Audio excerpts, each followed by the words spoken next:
Good morning. Happy Monday, everyone. My name is Taryn Hewitt, and this is our Bright Spot video for Monday. If this is the first time that you're watching this video, I am a work-life balance coach and also the organizer of the Facebook group Work-Life Balance for Overachievers, where we post these videos every Monday with the goal of making Monday a bright spot in your week by providing you tips and tricks and ideas that you can apply immediately to your life to help improve your work-life balance, right? I feel like that's the key to everything is finding the balance to pursue what we love, to pursue better, more enriched relationships with friends and family members. It's really just the key to everything, right? So today's topic is one that I have actually struggled with quite a bit in the past. So it was kind of an interesting topic to dive into, but we're going to talk about the vicious cycle of busyness. We're going to talk about what it is, the impact that it can have on balance and self-care, and then what you can do today to turn that cycle of busyness around. So this is one, I feel like this is always going to be a really big topic for everyone in this group and anyone watching this video, right? Because we're always talking to overachievers, high achieving people who really want to accomplish a lot at work in our lives. And so busyness is, I suspect, one of those cycles that the majority of us are very, very readily falling into without necessarily realizing it. And that stands true just because this is actually becoming more and more of a societal norm too. So we're going to talk about that. We're going to talk about everything. But before I dive in, I wanted to just kind of hit on a couple of quick definitions because I thought this was really interesting. So I imagine that most of you probably already have a concept of what you think busyness is when I say that. The dictionary actually lists busyness as a state or condition of having a great deal to do, which makes a ton of sense, right? But I also found this other dictionary definition, which just really blew my mind because I feel like it gets right to the core of the issue, which is the definition of lively but meaningless activity. Okay. And so I say that gets to the core because one of the things that we're going to discuss as we move on is that being busy doesn't necessarily mean that you're doing anything of value. Of course, you could be doing something of value. It doesn't necessarily exclude it either. But it's this idea that oftentimes when we're in a state of busyness, we're just in a state of doing, right? So we're focused on doing. What's the next thing? What should I be doing? I've got downtime. It's just this idea that we're not actually allowed to have downtime. If we have downtime, then we're being lazy, we're being selfish. And all of those things are, of course, ridiculous because we need our downtime to relax, to rejuvenate, to get our creative juices back. I mean, that relaxation time and that downtime is just as pivotal to us, our society, our relationships, and everything that we do as the work that we do on a regular basis. So let's talk a little bit about some of the factors that contribute to this concept of busyness. One of the biggest ones is that there's actually been a lot of studies showing this big shift in our societal outlook. And I'm not necessarily going to talk about other parts of the world because, I mean, just in all honesty, I'm less familiar with other parts of the world, right? But when we talk about the US specifically, being busy has become a level of status, right? So in fact, this was the most recurring theme as I was doing research for this, and I was kind of studying a few different things. The most recurring theme that I saw everywhere was just this idea that US society, Western society, has created this idea that just like material goods might influence your status and what people think about you, the amount of work that you do and how busy you are also has an influence on that. And doubling down on that is this idea, right? Like if society views that, right, puts a higher level status on people who are busy, that reinforces it to ourselves, right? And then we also have a higher or a better vision of people who are busy too. So when we ourselves become busy and we are in this constant state of doing, we are going to essentially reinforce that by thinking that's a good thing, rewarding ourselves mentally and giving ourselves a pat on the back because we're hitting that status symbol of zero free time, right? So it's the equivalent of buying that Mercedes. You bought that Mercedes, obviously you're successful. You're working nights and weekends, you must be successful. It's obviously happening. So that's one of the biggest things, is just this constant shift that's been happening in society. Again, if you're busy, then you must be a go-getter, you must be a hard worker. And it's really interesting, right? Because my corporate work obviously is in human resources, and this is something that I've seen in a lot of businesses too, is this idea that the person on the team who's working nights and weekends is oftentimes the person who is rewarded, right? They're the person that's seen as like the hero of the team, or the person who's hyper dedicated. And I always am really appreciative. I go back to some leaders that I've had in previous organizations who helped, because that used to be me, right? I used to be working nights and weekends. And then I had some really wonderful leaders who ingrained in me this idea that if you are working nights and weekends on a regular basis, it's generally for one of two things. It's either because you have way more work on your plate than you should, or it's because you're inefficient and you're not necessarily getting your work done in that time frame. And as soon as I heard that, like once that was said to me, it just completely changed the way that I thought about things. So that's kind of going off track for a second, because we are going to get to ways to that you can change your thought process on this, but I just wanted to call that out because it just always comes to my mind now whenever I think about nights and weekends. That being said, kind of stepping away from that societal thought process, another reason that we often, and people as a whole, tend to fall into this state of busyness is that we actually have an idleness aversion. So there was this really interesting study a few years ago by psychologist Timothy Wilson, who found that people would actually rather subject themselves to electric shock than be alone with their thoughts, which is just really interesting if you think about it. Essentially, the idea with the study, so it was 67% of men and 25% of women who did this, that essentially were left alone in a room for 15 minutes, and they had the option of sitting there. They could write out some thoughts. They were given prompts of things that they could write out, right? Or the other option was that they could choose to shock themselves with electricity.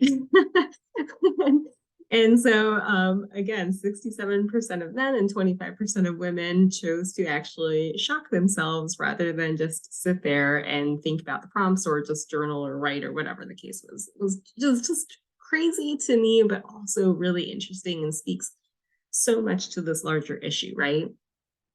And then the third thing that I'm going to hit on is, if we are busy, then we can tell ourselves that we're taking action, even if it's not necessarily meaningful action. So this is the one that really jumps out to me, and it's actually the one I think once I kind of shuffled my thought process away from busyness being good and busyness being something to strive for. I think this was my next biggest hurdle was the idea that being busy means you're taking action, right? So what I mean by that is there is a certain amount of relief and positive feeling associated for many of us with accomplishing something. So if you have something on your to-do list and you mark it off, that feels great. It releases all sorts of positive hormones. And I 100% associate with this. I will often say, and I still say, that a productive day is going to be my favorite day, right? But there is a difference between being productive and being busy. And busy, I always say, is kind of like that shield of productivity. So if you are doing work and you're taking action, you can tell yourself that you must be doing things. You must be working hard. You must be working. You must be able to see results eventually because you're taking all of this action. But you could be working entirely on all the wrong things. You could be taking action on something that has absolutely nothing to do with what you actually need to be working on. And so it becomes this almost like a mask, right? Like it's a thing to keep you from the discomfort of acknowledging that you're not working efficiently or you're not working productively. There we go. It's a Monday morning, my friends, and the coffee has not kicked in. So the problem with that, I'm sure this will be no surprise to you, but the problem with all of this busyness is that it obviously leads to burnout, increased stress, negative impact on ourselves and our relationships. And then here's the really crazy thing is that oftentimes, so all of those things that I just said, right? Burnout, stress, negative impact, the cure for those, right, is often to then take more time for ourselves. If we're burnt out, we're going to be told take more breaks. If we are stressed, we're going to say, okay, I need to sleep longer, or I need to like stop work, whatever the case is. The solution is obviously working less and being less busy, but then the problem is that when we are less busy and we give ourselves a break, many of us will then beat ourselves up, right? So you take that break and suddenly your brain is telling you that you're being lazy, that you're being selfish, that you're wasting time, and that guilt settles in, right? So this is why we say this is the vicious cycle of busyness because the moment you try to address it, your brain is going to come in and tell you that you're wrong for addressing it. And so there's so much thought work, so much mindset work that goes into breaking out of that cycle, realizing when you're being busy versus being productive. And there's just so many layers to this, it becomes crazy. So what can you do if you find yourself in that cycle of busyness? So the first thing is you can focus on being productive versus being busy, right? So the difference there is productivity is going to be talking about what you have completed, and busyness is going to be talking about what have you done, right? So I think one of the ones that is one thing at work that often gets many of us caught up as a really easy example is just email, right? Like our email inboxes can get overwhelming, they can get crazy, and it can create this feeling of anxiety when they're high. Like I've been there many times, my friend. I know exactly what that looks like. But getting your emails down is probably not actually helping to complete any projects that you have. It's probably not necessarily helping with a task unless it's very specific to the work that you're doing. And so you find yourself going into a weekend and your thought is that you need to spend the weekend cleaning out your emails. I'm going to tell you that's just probably a nice little red flag to stop back and go, hold on, is that just doing more work, or is that actually being productive towards something that I need to accomplish Monday morning, or I need to have for next week to say that I was doing my job right? So that's just a really easy example. But it's really, at the end of the day, an invitation to step back and challenge yourself to think about the work that you're completing. So is the work that you're completing, is it focused and specific to what you really truly need to be working on? Because if it's not, take it off the list and move on. The second thing that you can do to work on decreasing your busyness is think about setting boundaries and saying no a little bit more often, which I know is oftentimes easier said than done. But the other thing I'm going to say with this is that an important part of setting boundaries and saying no is first identifying where the issue exists. So for many of us, we might immediately assume that we need to set more boundaries at work. but it's also possible that you need to set more boundaries in your personal life, right? So maybe your social schedule is a little bit out of control, or you have family members that are a little bit more demanding or want more of your time, right? Those are opportunities to set boundaries outside of work, and just think about like where you need to be a little bit more intentional about your free time, right? Which is actually the third thing, right? So we're going to talk here with the third tip about prioritizing relaxation and self-care. So I'm a big fan all the time of scheduling in things like this. Now, when I say scheduling it in, I mean literally, like I will put a block on my calendar and say, these few hours are me time, or I will put a block and say, don't schedule anything here. So it depends a little bit on what the situation is. But I have found myself having to do that because I have a really amazing group of friends and we do amazing, wonderful things that I absolutely love. But sometimes I do catch myself maybe over scheduling. And so I'm a perfect example of that. I need my me time. I've done the same thing when I think about, working in my corporate role and doing the work that I do in my business, right? I have a lot on my plate and it's very easy to get sucked into that. And so I have time that's built in for journaling. And I'll tell you what, there's something really amazing about actually holding that time and giving yourself permission to do that. One thing that I recently did is, I typically go to bed at 10 o'clock on a weeknight or a weekday. And so I set a block and I said at 9 o'clock, I'm done with my phone. I'm not touching the phone. I'm not looking at it. I can journal, I can do these things, but not doing anything else. I'm just kind of relaxing and easing into the night, and the impact that that has had on my sleep, my relaxation, my stress levels is just phenomenal because I have given myself mental permission to stop working. Got it? Okay. And then the fourth thing is going to be focused around time management. So you've heard this before and you're going to continue hearing it because it just rings so true, which is that if you prioritize everything, then you prioritize nothing, right? And so when we get into this cycle of busyness, oftentimes we're just working, rather than focusing our attention on the next most important thing. And so if you want to kind of break out of this a little bit, I would challenge you to really think about what it is that you need to be working on. How are you going to accomplish that today? And then find ways to remove distractions and remove the temptation of moving into other things, because that's part of this vicious cycle too, right? If we constantly veer away from what we really need to be working on and we fill that space with unnecessary work, eventually the necessary work does have to happen, which so then it just kind of gets added on and it adds to that total cycle and everything else that's on our plate, which leads to that burnout, that stress, etc.